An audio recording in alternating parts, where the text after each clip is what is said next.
Well, as you all know, the wrestling world is mourning the loss of Windham Rotunda, better known as Bray Wyatt.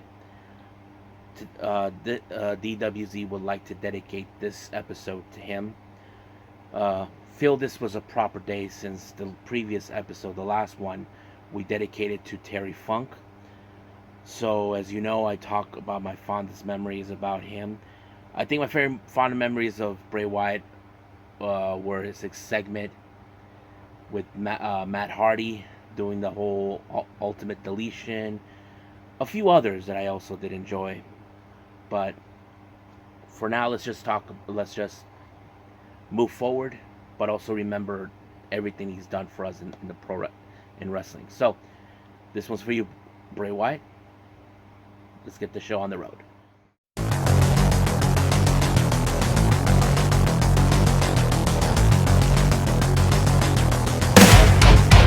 Are you ready? Get up, get up! Get up, get up! Get up, get up! Get up, get up! Get up, get up! Get up, get up! Welcome everybody to the Lead It Wrestle Zone, all things that is pro wrestling with AEW, NXT, New Japan Pro Wrestling, Impact Wrestling, the National Wrestling Alliance, various promotions, wrestlers, matches, and championships. I am your host, Jay Rodier. So, if you are new to the channel, welcome. So, if you like this channel, you like what you see where we review a lot of content on pro wrestling, please give us a subscribe and you'll be getting a lot of daily reviews and, of course, other things. And also, if you like this episode, please give us a like and a comment down below. Now, as you know, I opened this entire episode with, of course, dedicating this episode to Windham Rotunda, better known as Bray Wyatt. So this is what the agenda is for today's episode. Since it's Thursday, we decided, okay, let's kick it up a notch. Across the Pacific, on Thursday as well, Baka Gaijin and Friends had their latest show with Volume 7, featuring 4 matches. Of course, we see Yuhiki, Ram Kaicho, Yoshihiko, and various others making their appearances. And of course, we move on with MLW Fusion, where we see, of course, Jacob Fatu getting his hands on Akira for payback for what the Calling has been doing towards his entire the Samoan SWAT team. And then we jump into Impact Wrestling. As you know, we get closer and closer to Emergence, where a lot of things could happen in between then. And then finally, we go to Ring of Honor. We have some interesting matches taking place, but the main event features, of course, the New Japan IWGP World Television title on the line. Zack Sabre Jr. defends it against the Fallen Angel, Christopher Daniels. And of course, we have some news updates that tell what's been going on in the world of pro wrestling, such as what events are being booked, who is appearing, what matches are set, the whole enchilada. So let's get started right now with Baka Gaijin and Friends.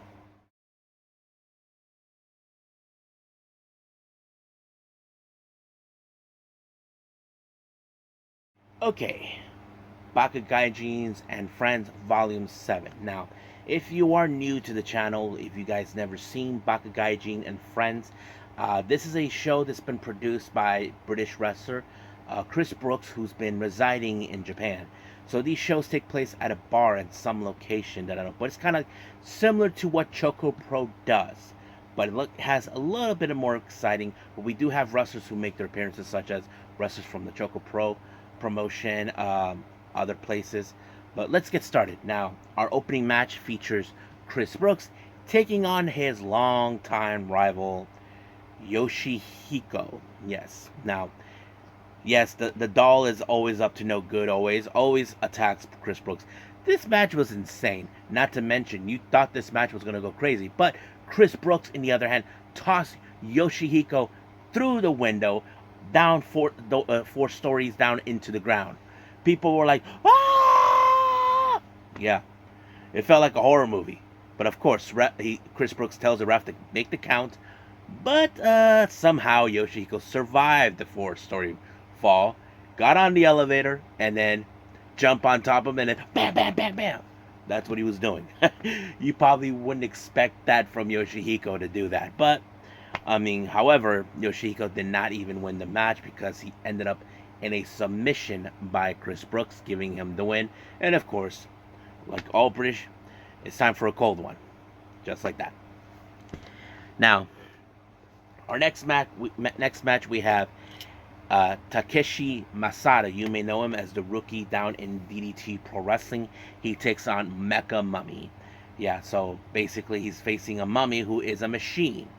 So that was crazy. But however, Mecha Mummy wasn't alone. He had his compadre, Takayuki Yuhiki, I think that's his name, by his side. But of course he was going to get involved, and there was a moment where the ref got knocked out by accident. But of course it was all fair game, for Mecha Mummy trying to win the match. But however, at some point when things were getting very, very fun, where they were taking a bit of a pause, Mecha Mummy accidentally poured some water on himself, shortened himself, and then all of a sudden, of course, Masada took advantage and pinned Mecha Mummy to pick up the win. So it was just like that. He shorted himself out. I thought it was so funny, but it was just like that. Now, much like any other event that they do show here for this one, there's always a small performance. They have someone named Coyote Masu Kodeduro, I think that's his name, her name. Basically, I did not hear the performance due to copyright. Of course, the person who was commentating on the camera mentioned that they were getting in trouble for this, so they had to mute the entire show. But just the performance, but everything else, it was fine. Now, our next match features Antonio Honda versus Ram Kaicho. Now, I had a feeling this was going to be a bit of a fun match. Reason is, if you guys ever seen Antonio Honda, he likes to do very comedic things. For example, play on his little guitar, give a little lullaby, and of course, do a little palm reading and all of that. But however, Ram Kaicho is the kind of person who probably will say, F that, I'm not going for that stuff. But however, fortunately, Honda ended up on the wrong side of the ectoplasma by Ram Kaicho, as always. And then of course, it was a crucifix bomb that put him away, and Ram Kaicho picked up the win. Now our main event is Hagane Shino taking on the Snow Queen herself, Maya Yuhiki. I thought this match was unbelievably good because these two individuals, both of them, they are in fact excellent strikers. They know how to kick right through the chest, kind of like the yes kicks that Bryan Danielson does. But it's very interesting to hear something like that. But I wasn't too sure exactly how this was going to play. But it was Hagane who picked up the win when he multiply applied the right hand in order to pick the red high to pick up the win.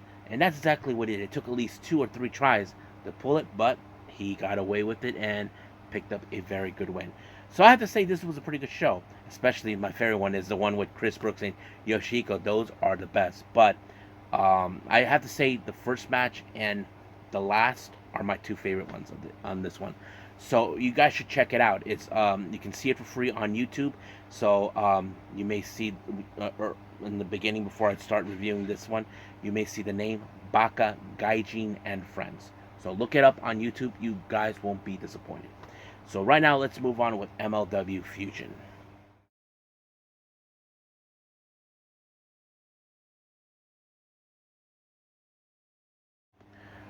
Okay, MLW Fusion number 179. Now, in recent times during this entire segment, we have been seeing the Calling has been trying to collect every championship belt that they have. They currently have in possession the MLW middleweight title that's currently being held by Akira. But of course, Akira is a double champion. He and RSP are the current MLW World Tag Team titles, which they defeated the Samoan SWAT team. But however, the Calling decided to make their initial appearance. Delirious, who's a member, along with one of those gas mask henchmen, team up to take on the Samoan SWAT team, Lance Anoa'i and Juicy Finau, and of course the second gear crew consisting of Matthew Justice and one called Manders. So you know this match is going to go crazy. Don't forget that, of course, Second Gear Crew, they are the most menacing adversaries that anybody has ever faced. And of course, they're going to bring the little toys with them. I'm talking about the tables. I'm talking about doors. Whatever they need in order to pick up the win. However, it was, of course, a diving body press by Matthew Justice onto Delirious through the table that allowed him to pick up the win. So I'm sure that the calling are not going to be pleased that Delirious has failed, but we'll see what happens till this. Now, this was announced recently and it's just happened. We have Nolo Kitano. You may have seen him at House of Glory, and recently he is the brand new House of Glory Cruiserweight Champion, a title that he has pursued, but he has failed on various occasions. But now he makes his debut in a four-way scramble match with him in it, with Love Doug, O'Shea Edwards, who is a member of the Bumaye Fight Club, and of course Willie Mack. Now, you probably can guess that there is a feud between both Edwards and Willie Mack due to the fact that O'Shea Edwards is now a member of the Bumaye Fight Club, not to mention associate of the one man that Willie Mack has had enough of. We're talking about Alex Kane. But however, it was Willie Mack that picked up the win when he applied a frog splash onto him and won the match. I'm sure this is a direct message to Alex Kane, who's been disrespectful, calling Willie Mack that no one cares about him. All he does is eat chicken nuggets and all that stuff, which I'm sure Willie Mack has had it. But the obvious thing does tell: will Willie Mack fulfill his dreams and dethrone Alex Kane once and for all? We'll see what happens until then. Now, our main event is Akira versus Jacob Fatu. Now, if you guys remember, RSP has challenged for the MLW National Openweight Championship but failed. But now Akira, who decided that he was going to be the one to get revenge for that, apparently it ended in 39 seconds when Fatu pinned him. And then, of course, out of nowhere, the calling just show up and decided to initiate an assault against him. So this was a numbers game. I don't know why Fatu Funao or Lance were not there, but we'll see what happens. So I think that's pretty much it what we have for MLW. So let's just move on with Impact Wrestling.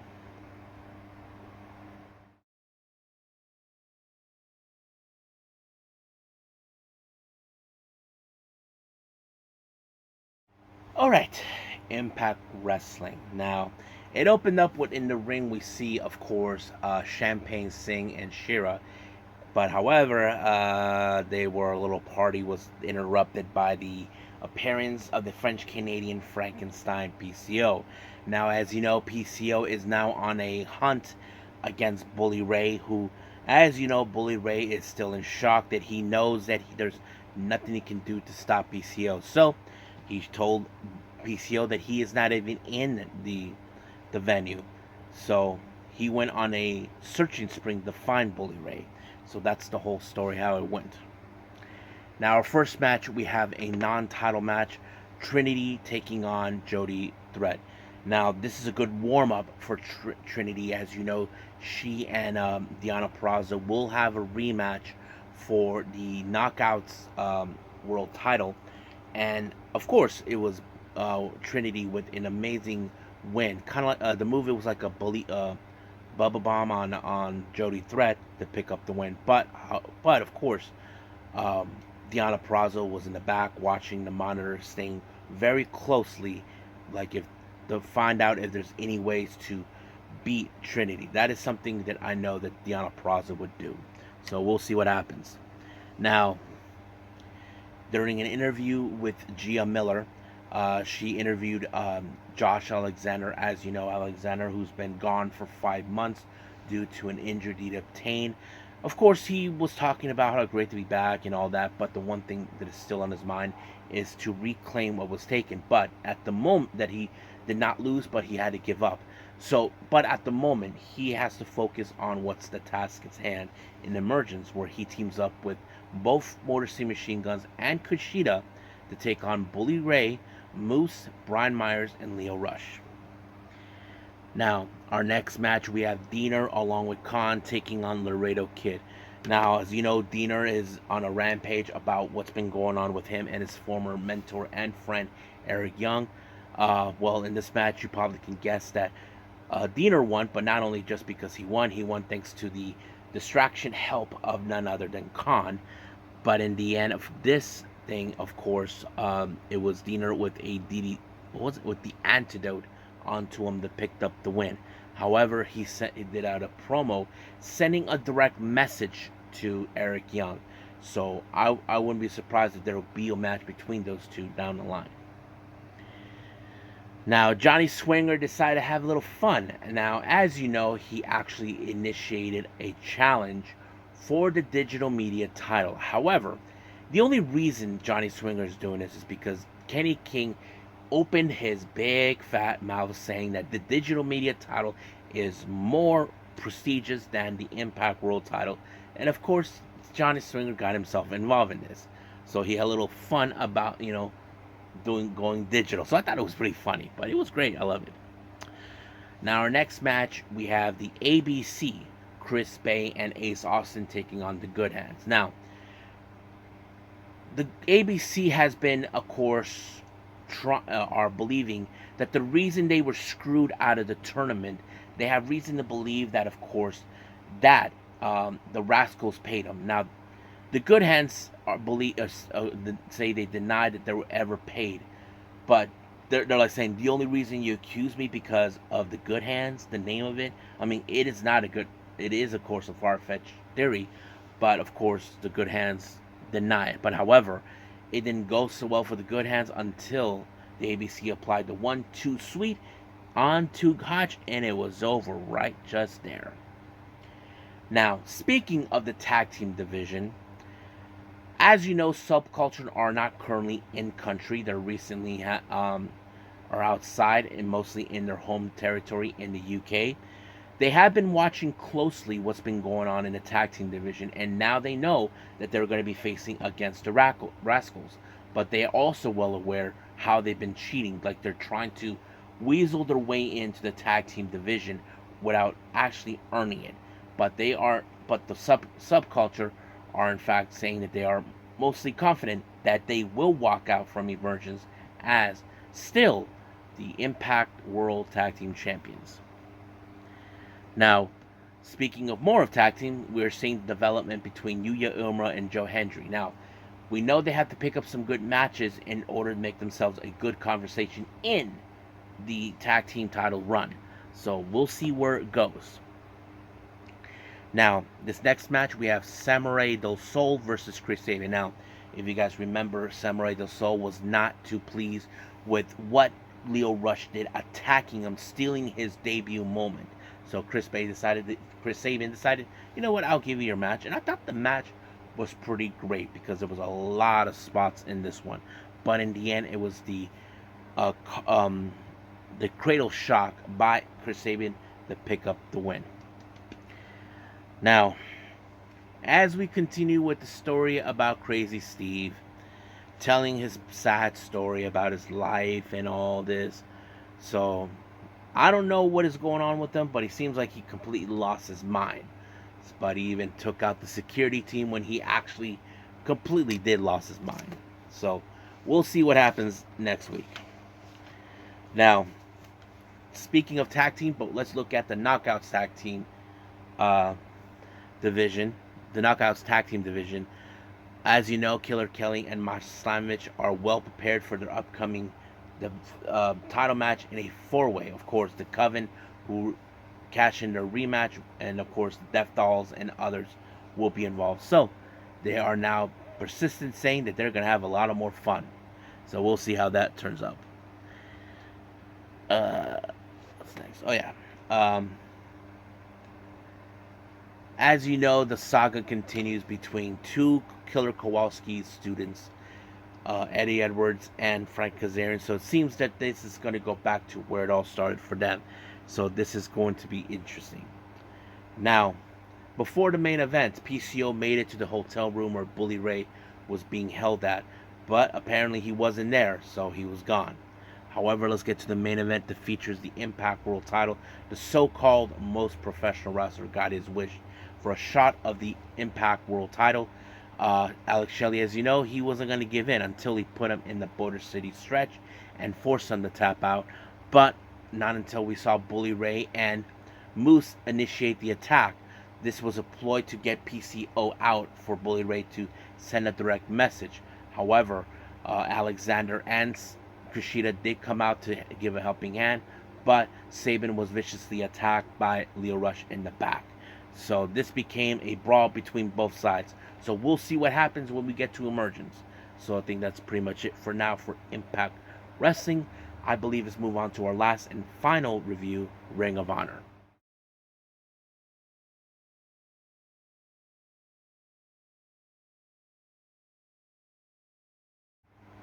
Okay, our final review, Ring of Honor. It opened up with Dalton Castle and the boys taking on the Dark Order. Now, as you know, the Dark Order has been changing their ways now ever since they had their match with the Righteous and Stu Grayson. So they're continuing to throw in their violent ways. However, it started out with, of course, Johnny Hungy calling out one of the boys. So basically, that's what it went to. However, things didn't go well for the boys until one of them ended up on the wrong side of the pendulum bomb. So we're continuing to see a new aggressive look of the Dark Order. So we'll see how this one plays out for them. Now, as you saw what happened last week, we did see an interview with Lex Luger to interview Athena and Billy Starks. So Athena is looking for some minions, and she gave Lexi and Billy some minion shirts. However, they are scheduled to face against the Renegade Twins in a tag match. So we'll see what happens until that time. We'll see how they work together from then. Now, our next match, we have Kiera Hogan versus Lady Frost. Now, this isn't the first time these two have come across each other. This is the second time and the second week so far. However, we do know that possibly Kiera Hogan is going to be making another play for the ROH women's title. Now, she has challenged this belt before, but apparently she did not make it through. But however, it was Kiera Hogan with a somewhat of a suplex to pick up the win and got away with it. So that's how it rolls out. Our next match, we have Serpentico taking on Matt Sydal. Now, this is a very interesting. I don't know if you guys noticed in Serpentico's entrance theme, he uses the old theme that he said instead of like the Spanish Announce Project. I don't know what's going on in that side of the world, but Serpentico seems like he's getting a little bit of the rep he was getting for, but apparently he did not do any favors until he got pinned by Matt Sydal and won the match. Now, our next interview, as you know, Lexi had to deal with a certain pain in the butt, a joke. We're talking about Stokey Hathaway. Now, as you know, Stokey Hathaway, after what happened last week, people are still laughing at him, how he botched the match when he teamed up with Samoa Joe last week. However, I don't think Stokey is happy about it, but, well, we'll see what happens from there on. Now, we have the Battle of the Laylas here. This is a very interesting, but however, the reason I say that is because we have two Laylas, but the way their names are spelled. We have Layla Hirsch. Now, her first name is spelled Leyla. So, and then her opponent is Layla Gray. Her name is spelled with Leila. So, you probably know that. So, you probably can guess this is going to be an interesting match. But don't forget, Layla Hirsch, I know deep down she is being watched by none other than Maria Kanellis, who is expanding the kingdom farther than possibly imagined. But of course, just like any other match that Layla Hirsch has always been in, she ends the match with a armbar, forcing her to quit. And of course, there was Maria Kanellis applauding her with a good job, that sort of thing.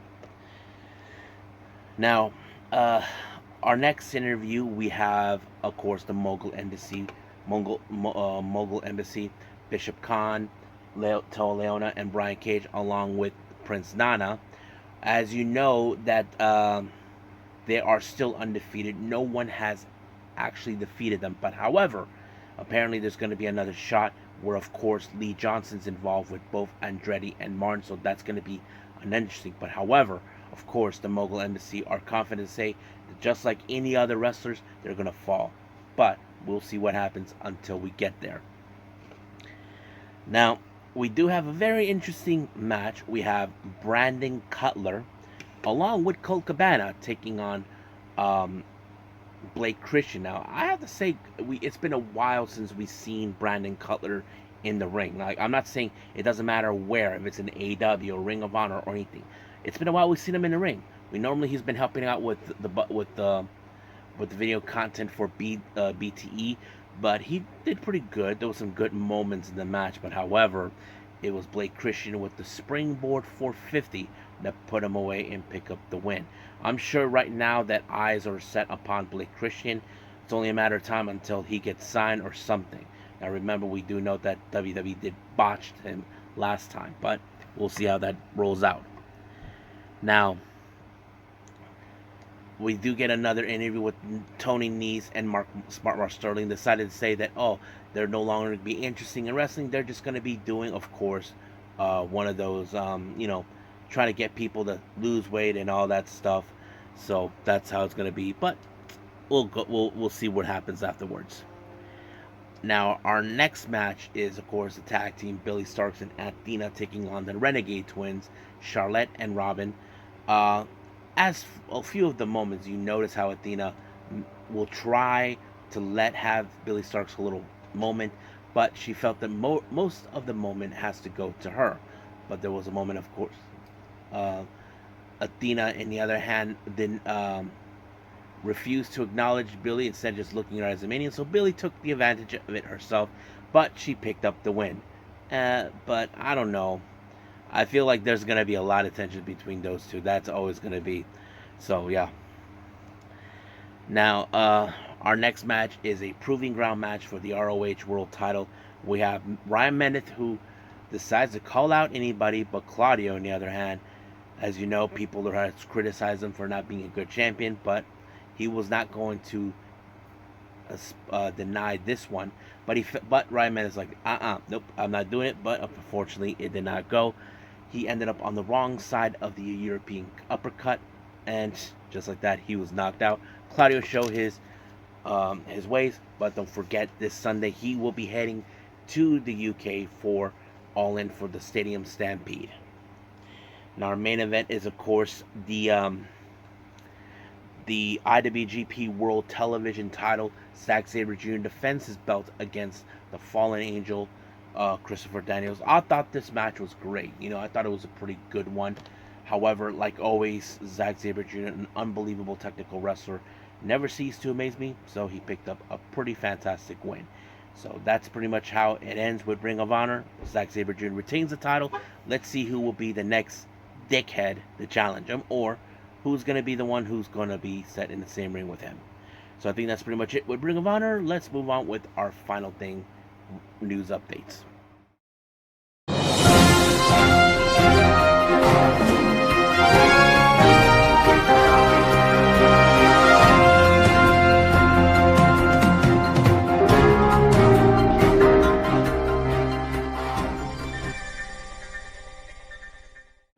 Okay, welcome to our news update. So this is what we have.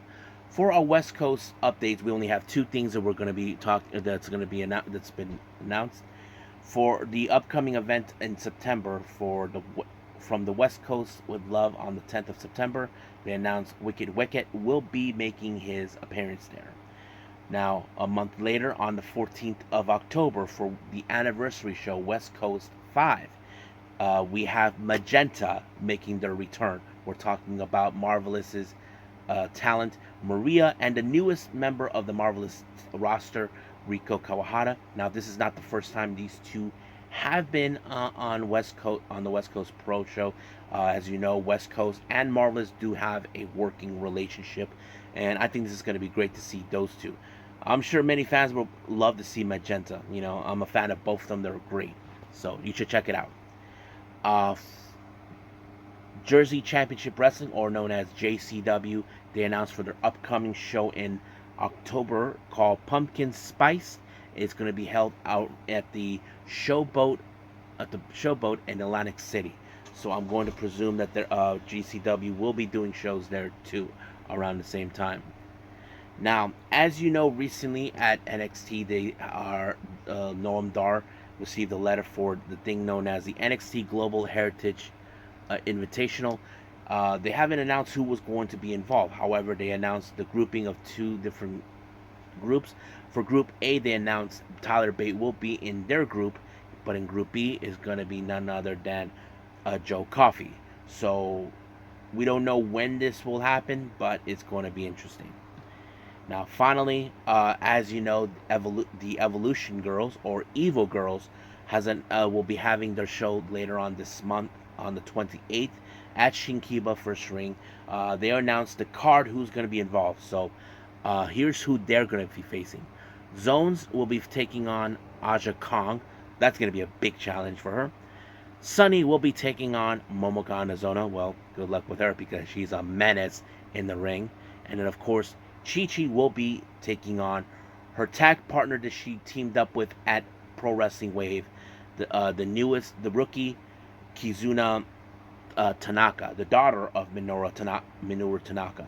I have to say this is going to be interesting. Now, let me talk a little bit about this match between Chi-Chi and Kizuna Tanaka. These two ladies are very much newcomers. They still don't have the much better experience, but I think this is going to be a great way for to get their feet wet. But the honest question is who will be walking out as a winner? These two ladies are the least experienced wrestlers, so I think I will be paying attention more to this match than any other one. So we'll see how that rolls out. But I think that's pretty much it what we have right now for our news updates. So let's just call it a day. Well, I hope everybody enjoys this episode. Coming up, we have AEW Rampage and NXT Level Up, so we'll be doing that. We'll be, in fact, reviewing the latest two Stardom shows. Decided to get that out of the way. We got the late continuation more of the 5-Star Grand Prix and New Blood 10. So I will be doing those as soon as possible. So stand by for that as well. I think that's pretty much it. But for now, I will see you guys in the next DWZ time. Same DWZ channel. I must bid all of you adieu. So, goodbye. Mwah. And have a nice day. Bang.